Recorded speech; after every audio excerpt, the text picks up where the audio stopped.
Avant de commencer la vidéo, je tiens encore une fois à te rappeler que si tu ne rejoins pas le canal Telegram, tu n'obtiens pas toute la valeur que je peux apporter via LaboChain. Et dans ce canal, encore une fois, je partage beaucoup d'infos très importantes sur le marché. Je suis beaucoup plus rapide qu'avec YouTube, parce que faire une vidéo YouTube c'est plus long, tout ça. N'hésite pas à rejoindre le canal si tu as Telegram.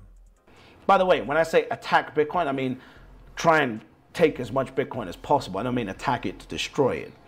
And remember how many morons there were saying, oh, BlackRock's going to get into Bitcoin, put all their clients into it just to crash the price and destroy Bitcoin. Absolute utter morons, right? This is all benefiting BlackRock, by the way, right? Because they obviously own all of the companies that are doing the acquisition. They own all the miners. They own the ETF. They're generating fees on that. They're owning everything. They own the whole board here.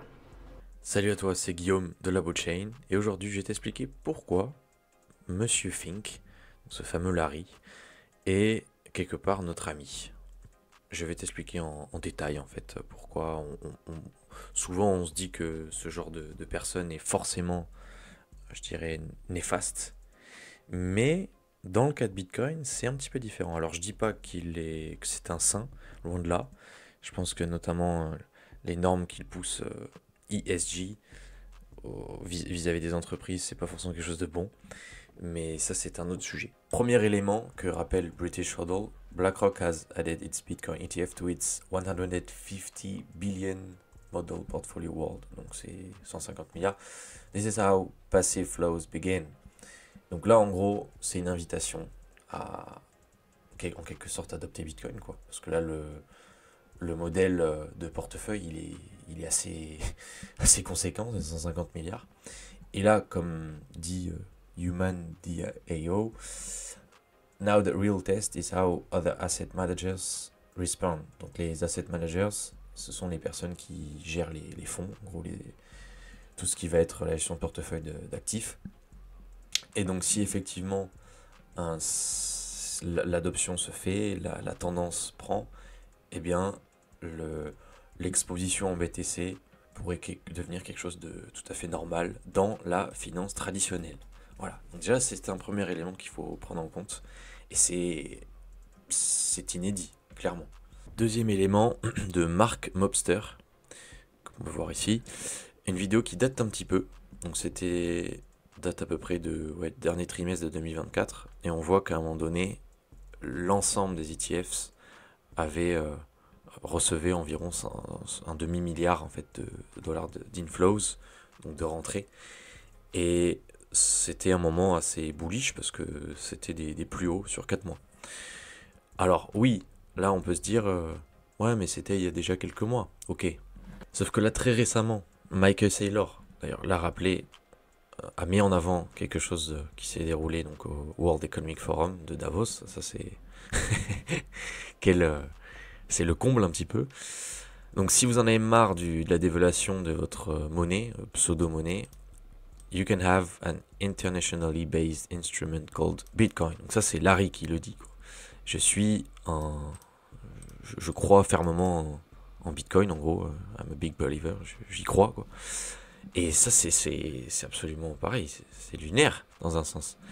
Donc ça veut dire quoi? Selon moi, ça veut dire que Larry, comme d'autres, ont réalisé que malgré leurs attaques il y a quelques années, parce que oui, Larry à un moment donné il disait que c'était principalement, on va le revoir, mais que c'était pour le blanchiment d'argent, d'autres choses, en gros c'est de la daube Bitcoin. Maintenant il dit ça, quoi, donc c'est assez fort. British Hodl, de nouveau, il y a très peu de temps, au moment où tout ça s'est sorti aussi, il disait que Bitcoin est en train d'être normalisé, et surtout à un moment donné il dit on va potentiellement passer de 2 à 5%, enfin recommander 2 à 5% d'allocation en BTC évidemment, et à un moment donné ça va augmenter. Et bien sûr Bitcoin for Freedom, imagine when more rich people realize the same. Donc lorsque de plus en plus de gens fortunés vont réaliser ça, voilà. Et maintenant, vu que BlackRock met en avant son modèle assez fat, assez gras pour inclure Bitcoin, de sorte que Bitcoin soit inclus dans le modèle, on se doute de la suite, quoi.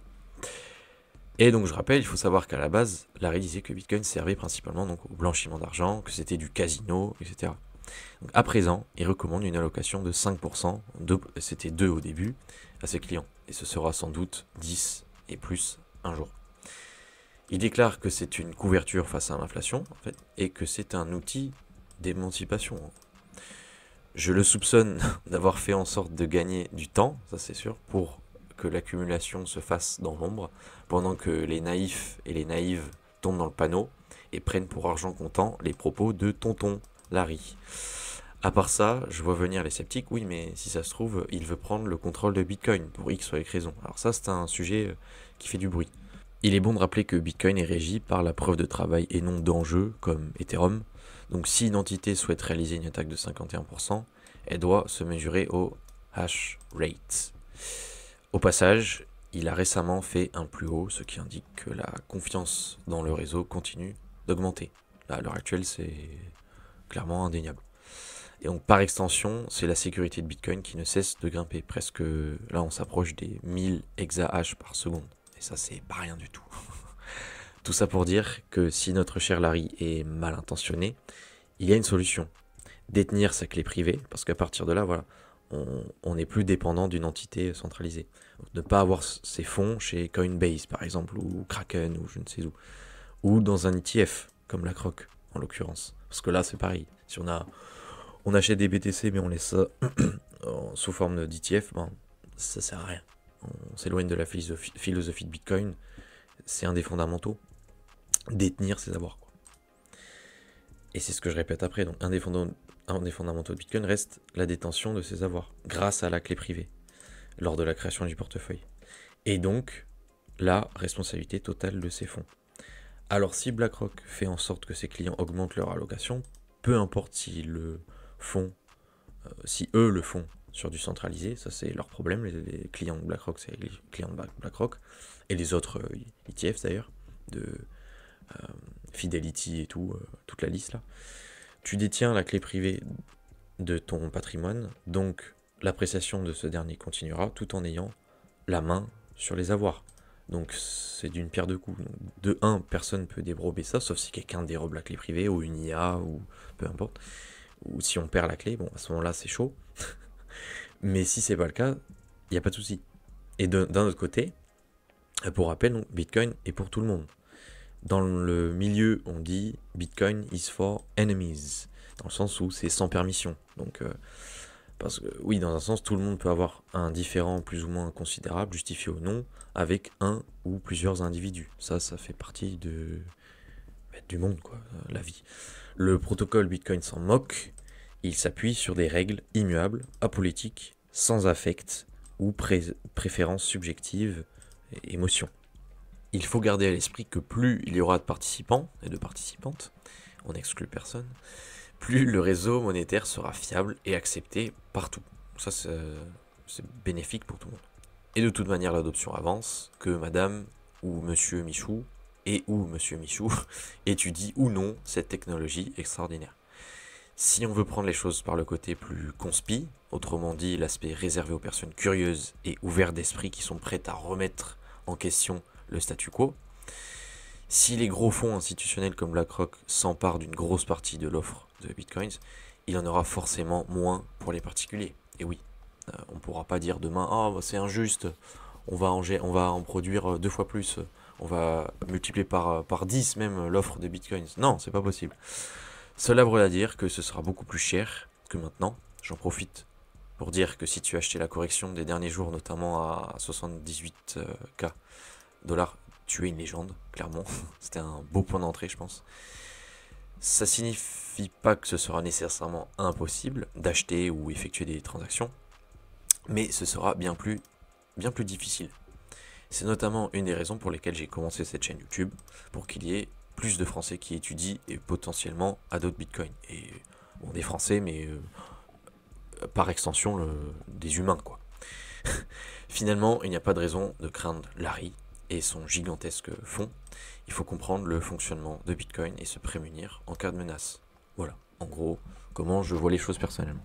Et pour terminer, par rapport justement au price action de ces derniers jours, les gros porteurs, les baleines, sont en train d'acheter des montants inédits de le BTC, pendant que les particuliers sont en train de vendre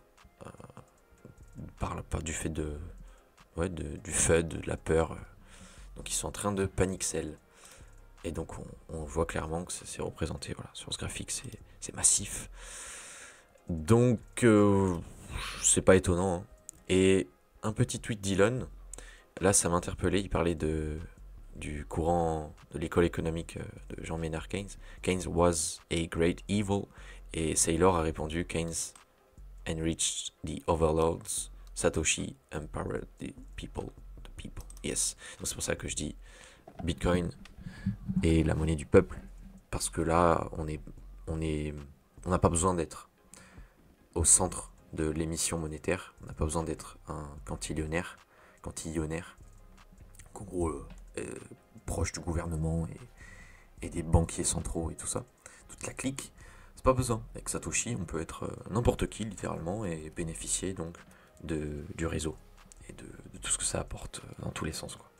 Au-delà de l'appréciation annuelle absolument astronomique. Donc si jamais tu te disais oh là là, BlackRock et tous ces fonds ils vont foutre un bourbier pas possible dans notre cher petit écosystème encore petit, oui, faut le dire, petit écosystème encore. En Bitcoin, on est à environ 2000 milliards de capitalisation, donc c'est pas beaucoup, même comparé à l'or. L'or, là, on est à peu près à 18 000 milliards. Donc lorsqu'on atteindra Bitcoin atteindra la capi de l'or, on sera à peu près à 1 million de dollars, quoi, ou pas loin. 800-900 000 dollars pour un Bitcoin. Donc on n'y est pas, mais ça avance petit à petit, les choses se mettent en place. Donc il vaut mieux, selon moi, se positionner, après ce n'est que mon humble avis, not financial advice again, mais je pense sincèrement qu'acheter du BTC à 70, 80, 90K, et même 100K, en vrai, c'est pas cher. C'est pas cher, parce que si la tendance continue, si l'adoption continue, si effectivement ces gros fonds d'investissement continuent de faire la promotion de BTC, de dire que c'est une protection face à l'inflation, que ça émancipe et tout, c'est qu'un début là. On est vraiment au début. Bon, ça peut faire drôle de se dire qu'on est qu'au début alors qu'on vient de taper les 100 000 dollars pour un Bitcoin. Mais oui, mathématiquement, on est qu'au début, quoi. Sur ce, j'espère que tu as apprécié la vidéo. Je te dis à très vite pour de nouvelles données.